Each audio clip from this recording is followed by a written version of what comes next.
Hey there friends, Dave Paulides, CanAm Missing Project, copyrighted edition for our video channel. And you're looking at the Continental Divide behind us. Looking into Glacier National Park. Absolutely gorgeous place. And this is a copyrighted edition for our video channel, and it is a missing persons segment. So first of all, thanks for being here. And understand that this is the season the traffic starts coming into our area. And it's just hard to get away from it. And it's part of the way when you live in a beautiful area that you just got to put up with it. Starting in about a week and a half, Memorial Day, it'll be crazy. And I don't know. I just got to put up with it, live with it, understand it, and just be blessed that we live in this area. So let's get into some letters. Hey Dave, it was an absolute pleasure to read the Hoopa project. Really mind-blowing stuff. I enjoyed learning about the tribal heritage in this area as much as the big hairy natives. If you have a minute, I have a few observations and questions for you. Forgive me if they are very outdated. 2008 was a lifetime ago. The hair on the forearm of Inker's creature, it occurred to me when I looked at my forearm that humans have a similar distribution of hair as the creature has expected ours. Our bald areas on the arm and forearm is much like theirs. This surprised me. The lack of neck. I think you nailed it with your possible explanation for this. Definitely a vulnerable area, but I also thought about bodybuilders I'd seen at the gym. The guys are really jacked up. They are so muscular that they also don't have much of a neck and extra large muscles. Connecting the neck to the back seem to restrict some movement when they become larger. Their turns are more full body, like that. Could the muscular framework of these powerful creatures account for this observation? Plus, I feel that the hair observed around the neck area must obscure some of the neck features. Yeah, that could be it. Could be. How they will freeze in a position as a way to prevent detection, which is similar to many animals, as you've mentioned, which is similar to the way many animals. And I found it utterly fascinating that observed behavior matches Native Americans what they are when they're young. Have you seen the creature in Todd Standing's video? I knew he was a very controversial figure, but that part of the book really reminded me of his videos. Real or not, I don't know. By the way, Jake looks and the lack of any movement really matches some of the creatures in his book. And Jake's eyes seem real. Contact previous witnesses. Bigfoot being on all fours. You said at the time that you had never heard of this behavior. Is this still accurate? No, I've heard of it. And I can't confirm it, but I've heard many people talk about it. So yeah, I hadn't heard of many reports of this back then either. But more recently, I've come across many of these reports. But the fact that many of the credible witnesses in the Hoopa area did not see this behavior makes me very curious if this could be regional behavior. Well, here's what I would say to you. It's a behavior to hide themselves. It's a behavior to make others believe it's a bear. So if you're in an area and you don't need to do that, then why do it? Which is the question. Maybe the types of plants that the region has or doesn't have could determine this. Could be. It's possible. Maybe the types of plants, for example, if some native plant to West Virginia grew in a way that forced these animals to get in a crawling position. I'm sorry. Are you, where is it photo? I'm recording right now, ma'am. I encourage you to watch and take part. People just walk by and don't say much. So, actually I'm going to bypass this section right now because we're having a load of people come into the area at this point, so we're going to hold back and not say anything.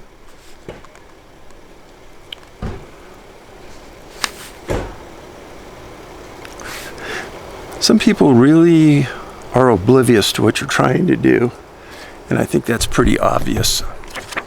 But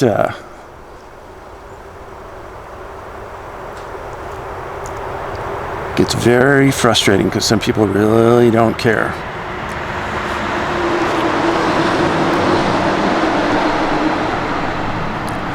So I'm going to talk to you like this for a while. No evidence at all of Bigfoot hurting people. I've also found zero evidence of any physical harm caused by these creatures, which is incredible considering how annoying people are. Half kidding. What if the horrifying reason for this lack of evidence is because a Bigfoot wants to hurt you? There is no way you will live to tell the tale. Maybe they will find a body or a skull, but it can't be explained by a fall. I think it's fair to say that they are extremely efficient hunters, and if they want you dead, you are dead. And dead men tell no tales. If they want you scared, you'll be scared. I don't think people would ever survive a real attack. And thank God they are peaceful and curious by nature. That trait has allowed our worlds to coexist for so long, but like you said, we've had bad apples, and I'm sure they do too. I've read most of your Missing 411 series, which are so well written and researched. I have zero doubt that the human encroachment on these overall very peaceful creatures has resulted in human fatalities. It would seem unnatural if that hasn't happened, but I think they revere children and never intend to hurt them. But sometimes they revere them too much, just my opinion based on much of your fantastic work. On a personal note, my wife and I would like to find an area in eastern West Virginia that could be a good place for a long-term habituation situation. This would be our second home, and we want kids to experience a more rural environment to spend time exploring. I've seen some homes half-built in these hotspot areas and always wonder if the homeowners got chased off. I'd like to find one of those active places, and others might be eager to unload. Hard to tell a realtor this search I created. Okay, people left. That woman walked right up to the, right here and goes, "Hey, what are you doing?" I'm just standing here in front of the camera having fun. Do you have any advice on a particular area we might want to focus our search efforts? We'd even be interested in buying land and building. I was thinking the small town of Cass, which backs up to a national forest. Thank you for what you do, and I'm sorry about the long email. No recommendations, no thoughts. West Virginia's pretty far from me. Next letter. Hey, just a quick email. While I think of it, I wonder if water aids cloaking, so not seen when taking one or more over dumping bodies back after the boy, that was tough to read. I still don't understand it.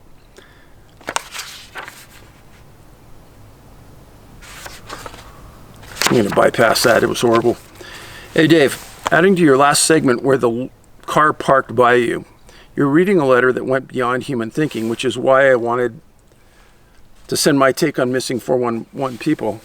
Now, let's say an entity is taking all manner of aged people for a lot of reasons. I say entity as I think there are things above aliens, and aliens are the worker ants. As an entity, it's possible for us to comprehend as it's highly advanced science and physics. Almost a natural occurrence like orbs. Orbs could be new planets or stars forming, who knows? Orbs have no agenda, only to survive, but back to the missing. Ill people are taken, young boys, girls, intelligent people, old people are taken, men and women taken. There's no set agenda, so all are needed for future advancement. Let's say human DNA has 50 strands we know of, but an entity DNA has 2,000 markers, highly more advanced than us. We are cavemen in these entities. And say your own periodic table has 118 known elements in it. An entity's table could have 1,000. Going further, aliens' DNA could have 500 markers and a Bigfoot 200. Maybe in humans just 50. What if the entities and the aliens made Bigfoot as a test, maybe? I don't think so. So as humans and Bigfoot DNA, Bigfoot is a hybrid species, but why are Bigfoot here? Are they here to replace humans in the future as we are destroying this world and we are destroying ourselves? I was going to say our world, but is it really our world? The world has been here billions of years before us, and many different creatures came before us and get wiped out, and another set of peoples form on the planet and try again as all the other races have failed.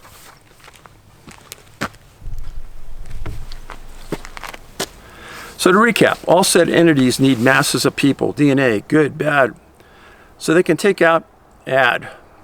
To make the ultimate species, Bigfoot only eats from the land, lives on the land. It doesn't destroy the planet. Perhaps things like vanity, greed, etc. Also, you can't find out why folks die as their soul is ripped out of them.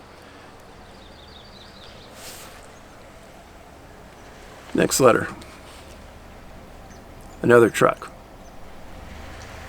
Dave, the Nazis felt they were all Aryan descent, a super race of people who were mentally and physically fit. If we simply assume that Admiral Richard Byrd's trip to Antarctica is more accurately stated in his personal diary released by his son after he died, then what he witnessed was Nazi flying discs that wiped out part of the Armada and gave him reason to report to the media in South America. I believe that Hans Kammler, the Nazi scientist who went missing in World War II, actually went to Antarctica to continue building Nazi wondercraft.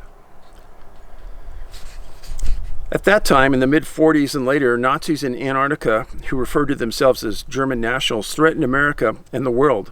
They had the greatest weapons known, anti-gravity craft. And if we did not play ball with them according to their wishes, they would take us out.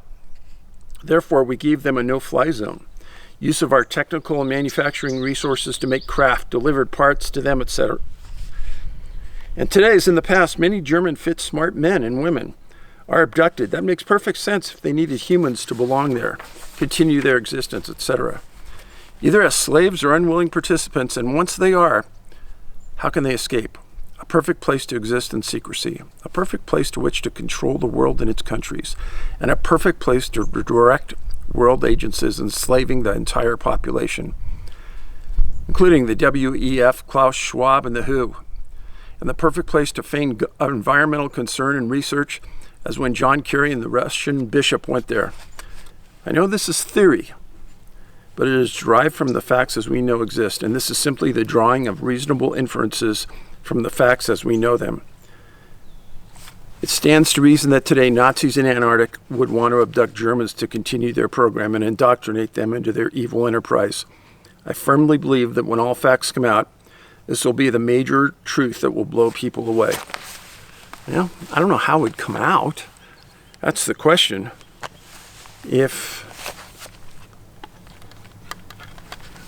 How would it come out? That's the question.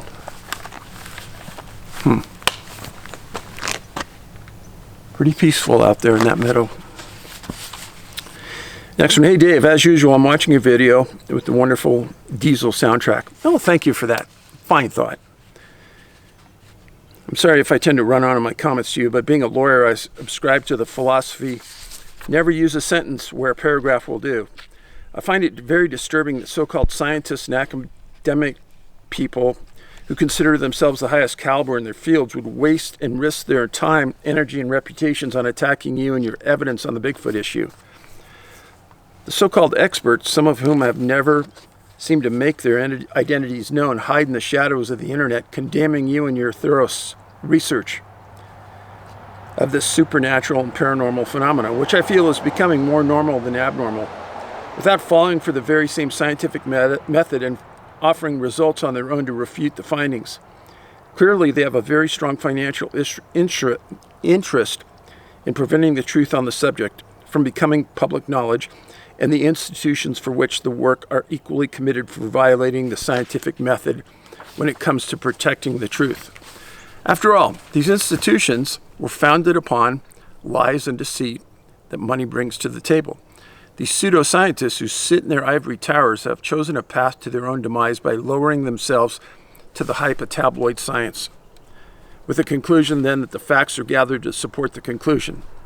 They also engage in science by proclamation, using their wallpaper credibility degrees on the wall to suggest to the reader that they know much more than the rest of us, an arrogant and egotistical approach to research, no doubt.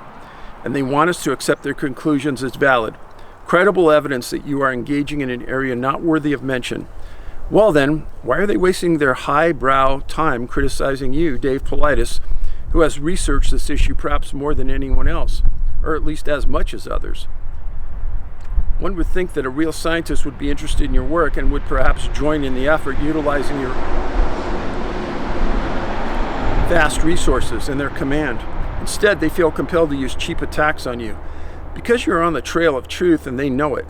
And once again, the door is open. The entire institutional foundation of lies and deceit will be rocked to the core, and the people will lose interest in them and their funding will evaporate. So what are you doing extremely important to the future of humanity as a whole? And more, we the people can assist in bringing down the system of deceit. You're engaging in the real scientific method, they are not. And as such, you are threatened by living a life of institutionalized failures and supports a system of lies that was built to support itself and has done very well over the years considering its false nature. As humanity awakens to their evil ways and your evidence grows, the die of their demise will then be cast and we will all have something to celebrate. Namaste, and may God bless. Thank you. It's a good one. Hey Dave, we live in a rural area in New Hampshire. For years now, we have had unexplained loud booms and house-shaking noises. The one on October 10th was the strongest. A few things in the Dunbarton, New Hampshire. We have a Devil's Step Road, Purgatory Pond, a large swamp adjacent to a conservation forest. We're about 2 hours from the White Mountains and an hour to the seacoast, and we are surrounded by water and granite. I don't go into the woods alone anymore. We do live beneath a commercial airplane path, no active military bases, so it wouldn't make sense that the military would fly supersonic planes around. I also wrote to you regarding a UFO we saw drifting, floating silently over the tree line toward Gotham Pond. I reported it to MUFON. On October 24th, near Gotham Pond, my neighbor saw it and was well learned later. I'm a photographer, and to this day, I don't know why I didn't just pull my cell phone out. I think my mind was trying to make sense of what we saw. My husband said we couldn't see much of it, which is weird, as he was in the car. He doesn't like to talk about it with me. Thank you for all you do.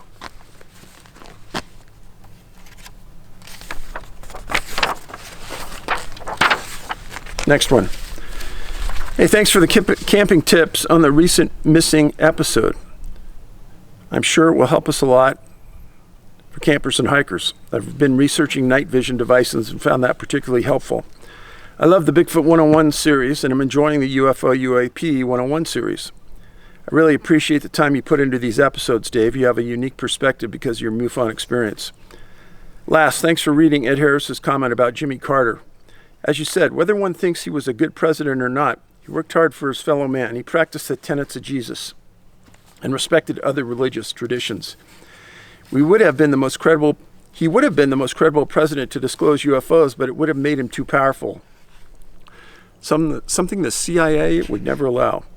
After 50 plus years of seeking the truth, it would not surprise me one iota if we are descended from aliens. I had a close family friend who was an Air Force lieutenant, Jimmy Carter's age, who saw many UFOs. I'm also an engineer who had a paranormal experience my whole life, and all the scientific data gathered so far points toward the human race being made and tutored by advanced beings. Just as a good parent would prevent a child from putting their hand on a hot stove, we humans have been protected by someone from total annihilation many times. Evil forces in the world exist and they're fearful. Many and more of us are rejecting the false narratives. We're demanding the truth so we can live good, honest lives and help each other. You're part of the push for the truth, Dave, and you're in good company. Richard Dolan, John Greenwald, Graham Hancock, Robert Schock, Randall Carlson, Scott Wolter, Whitley Strieber, and others have all been attacked by naysayers. It just means you're onto something. Otherwise, they'd ignore you. Well, I hope so. I try. And I try to toe the line. I want to make sure that there's applicability to the work. I want to make sure that I can double check things and make sure that it's not gossip. So I'll give you a little zoom here.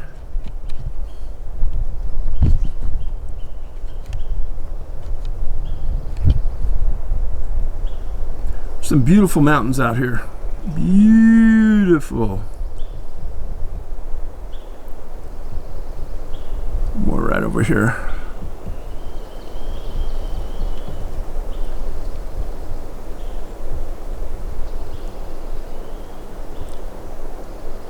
So this is the Continental Divide. You're looking into Glacier. And I've been here several times where I've seen a lot of things in this meadow.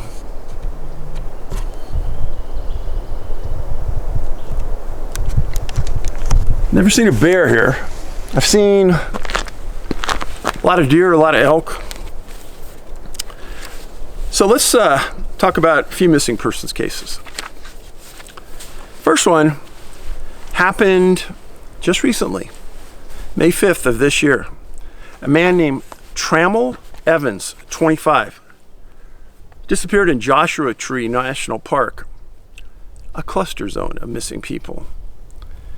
Now, Joshua Tree is an interesting place. Now, if you're coming from out of California, you never spent a lot of time in the desert, be very careful going in there May, June, July, August, September. It can get very hot and it will kill you. Very hot and very dry. It's a combining of two ecosystems, the Mojave and the Colorado. Now, Joshua Tree is a zigzaggy, kind of funny looking tree. You can't miss it once you see it. The national park was formed in 1936, has 795,000 acres, or 1,242 square miles. And it's in a combination of San Bernardino and Riverside counties. In 2020, just as an example, they had 2.4 million visitors. 9 campgrounds in the facility. It's predominantly known as a hiking place, climbing. There's a lot of desert fauna, good for bird watching. But like I said, in May, June, July, August, September, and October, it's really, really hot and dangerous. Now, this is the missing persons poster on Trammell. He is from the Maine and Rhode Island areas. He is a very, very healthy 25-year-old who has done backpacking and climbing and hiking before, supposedly. Lives in a combination of Rhode Island and Maine. He has a BS in finance from Florida State in 2020. And at the present time, he's an intern for the South Shore Capital Advisors in Rhode Island. Now, I want you to look at this poster. It's the worst poster I've ever seen. It doesn't even say where he disappeared. Read it. Nothing at the top. It's a description. If you have any information, contact National Parks. It doesn't even say where he disappeared. Well, he disappeared in Joshua Tree National Park. Now, he was dropped off on April 30th, 2023 to take a 5-day hike through the Black Rock campground. That's where he was dropped off. And then he was going to get picked up, but he never showed up on his pickup date of May 5th. Let me show you this. So he was dropped off at Black Rock. Here's essentially Palm Springs. It's about a 33-mile hike to Geology Tour Road, and then he was going to hike around and come back. A very doable hike under good conditions. He didn't get a backcountry permit, which I kind of thought was odd, but he didn't get one. Now, his planned route was to go through Black Rock, go through Geology Tour Road, and then back to Black Rock via the California Riding and Hiking Trail. Now, when he didn't show up, NPS immediately called the Highway Patrol. So the Highway Patrol in California has a series of helicopters assigned to different regions of the state. And they are very good, very good. They have FLIR on the helicopter. They participate in a lot of search and rescue. Really, really good men and women. Well, they flew it. They didn't see him. Well, then the National Park Service called the Bureau of Land Management. Then they called the U.S. Marines to bring in some specially equipped drones that the Marines have with special optics on them that you can't buy. They didn't find him. Now, in this area of Joshua Tree, there isn't ground cover like you have here in Montana. There's no big trees. It's very sparse. There's really no place to hide, and that's why when somebody disappears, it's quite strange. And he went to school in Florida, so he knows how to deal with heat, but that's really a humid heat. In Joshua Tree, it's really, really a dry, hot heat. Dehydration happens very fast. And in May, the fluctuation of the weather gets up to 90 degrees, and at night it gets down to about 55. There was no mention of a cell phone, sat phone, or personal locator beacon in anything I read. So, as of right now, when I recorded this, he had not been found. And as far as I could tell, the search and rescue had really, really cut back. So I feel sorry for Trammell and his family at this point, but I wanted to get it out that if you're going to that area, Joshua Tree, in that area I told you about that he's hiking, keep your eyes and ears open. All right.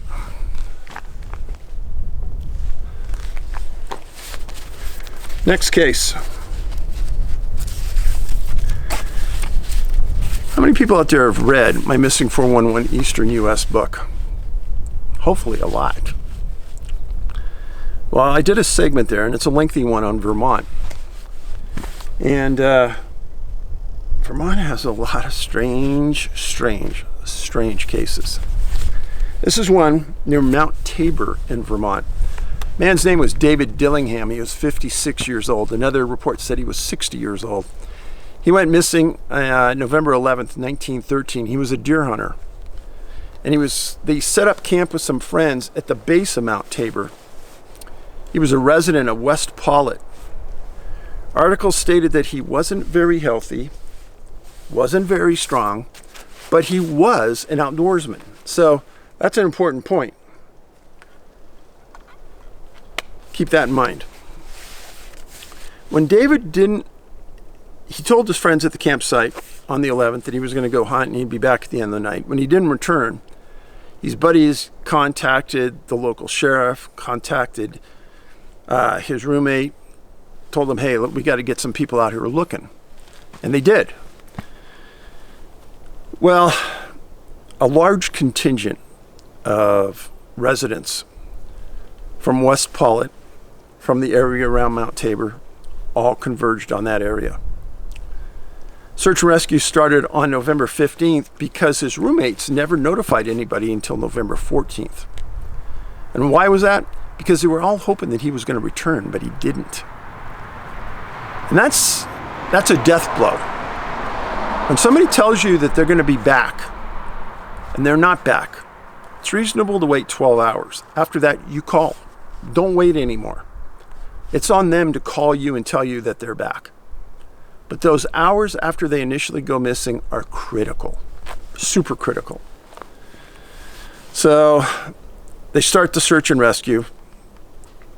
David's nephew, a man named Nathan, knew the area around Tabor really well and acted as a search and rescue advisor.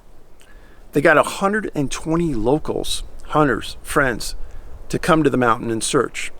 And there was a $100 reward offered by David Dillingham's family. Now, on November 16th and 17th, something really strange happened. They hear two shouts. They should have heard shots. And I'm going to stop right here. If you're a hunter and you're lost, fire off 3 rounds in slow succession. That means somebody needs help. Every hour, fire off 3 rounds, which is why everybody should carry, who's a hunter, 20 or more rounds. I'm telling you this because it's the gospel. One thing David didn't do while he was lost, he didn't fire off any rounds, which is odd. But on the 16th and the 17th, shouts were heard by residents of East Wallingford, Vermont. And they heard them high in the mountains. So, here's Mount Tabor.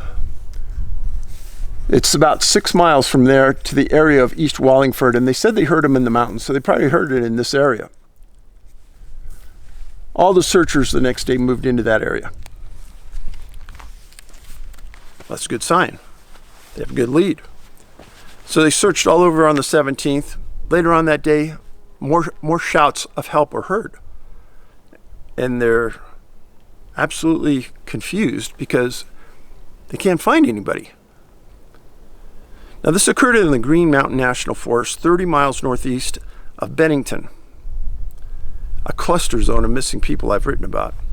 Very, very strange cases. Young children, older people. Well, searchers covered the area of the shouts, found nothing. They didn't even find any tracks that they thought might be David's. There's a lot of water in that area between Tabor and East Wallingford. If he was weak, as the articles explained, how did he make it that far? If people heard screams for help, what about the portal theory? Why not fire your gun and ask for help? So, on November 22nd,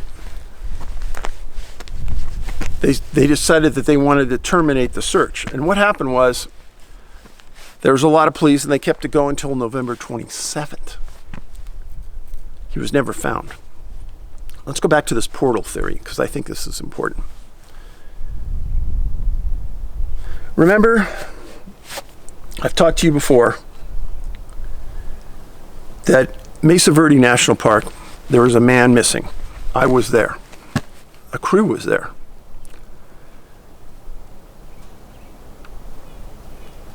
And Mr. Staling, the missing person, the park was in the middle of a search for him. And people had heard somebody called for help in the area he was last seen. Park Service went in there, looked, couldn't find anything. The next morning, a reporter is there. Park Service superintendent says he's busy, come back in a couple hours, so she just takes a hike on the trail, and while she's on the hike in the same area, she hears somebody calling for help. She comes back into the office and tells the park superintendent. He looks at the head park ranger and goes, "Hey, didn't we just get a call about that yesterday? And didn't we search all day?" "Yeah." They went back out, searched again, nothing. So the portal theory. What if you're taken into a portal and you can see the landscape, you don't know where you're at, and you call for help? People can hear you, but you can't see or hear them because you're in another place, a parallel dimension. The number of times I hear about people calling for help and not being found is phenomenal. And it doesn't make sense. Where was his gun? Why didn't he shoot it? I don't get it. Now, David was only 56 years old. Some people said he was 60. But everybody said he knew the area. So they were absolutely confused about why he was lost. Well, this area of Vermont, I wrote a story about a hunting guide that got lost and was later found in a lake with water, and nobody could figure out how they got in the lake or the water because they grew up in this area and there's no way they should have gotten lost like that. Other stories involve small child missing from a car. Other stories involve people riding a bus. I mean, it's just really confusing about what has happened these times. But that area, there is something going on. In fact, one of the most famous stories involved a college girl who disappeared on a hike. She was way up in the mountains. They did a giant search. She was never found. And that's one of the greatest mysteries of that part of Vermont. Again, it's in missing 411 eastern U.S. The wind's starting to blow a little bit. I probably ought to hurry up here. But anyhow, please share the video. You can get a view of the landscape there. It's gorgeous, truly gorgeous.